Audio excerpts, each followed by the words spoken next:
Good morning and afternoon, United. My name is Allie Knofczynski, and I'd like to introduce you to my cane. This bad boy and I, we're fairly new acquaintances, but I'd say we've grown quite fond of each other in recent times.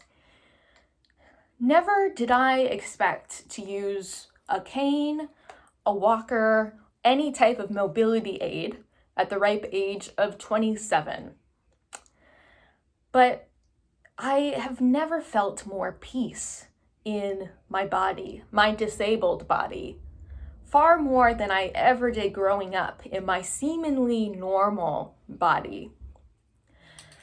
My body always felt like a flesh prison, a burden to carry wherever I went, a necessary evil for being human.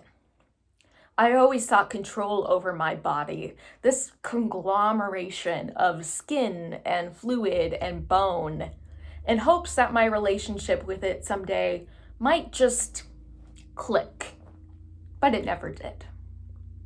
Oddly enough, not until chronic pain seized every joint and my chest ached from seemingly simple tasks, did I begin to realize what a fragile, precious thing my body is. A temperamental medical mystery that, while high maintenance and often an all-consuming full-time job, is a vessel of creativity and resilience. It is uniquely mine, and it is the lens through which I have experienced and continue to experience and engage with the world. Theologian Deborah Creamer first coined the Limits model of disability as a testament to the human realities of limitation. Our embodied experiences, disabled and able-bodied alike, inform our relationships to one another, to creation, and to God. All of us experience some degree of limitation in our everyday lives. And those limitations inevitably vary throughout our years, and even throughout the day. These limits, these reminders of our humanity, of our physical presence, are not inherently good or bad, although our Western culture tends to think the latter. We so often pack our days full of activity and work and distraction, so much so that we may forget altogether that we have a body, that we are physically present in the world. Our society conditions us to base our worth on our production and its results, neglecting to acknowledge that we are not machines with endless battery lives, but people, limited people. Many of us have just come from a very busy Holy Week and are finalizing spring classwork for this term. Again, very busy, but I invite you today to not only consider your own limitations, but to wholly embrace them.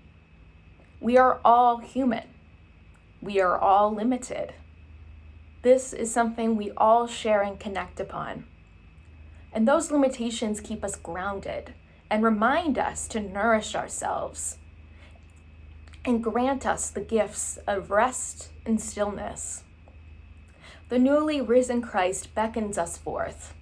Come to me, all who are weary, and I will give you rest. Take my yoke upon you, and you will find rest for your souls.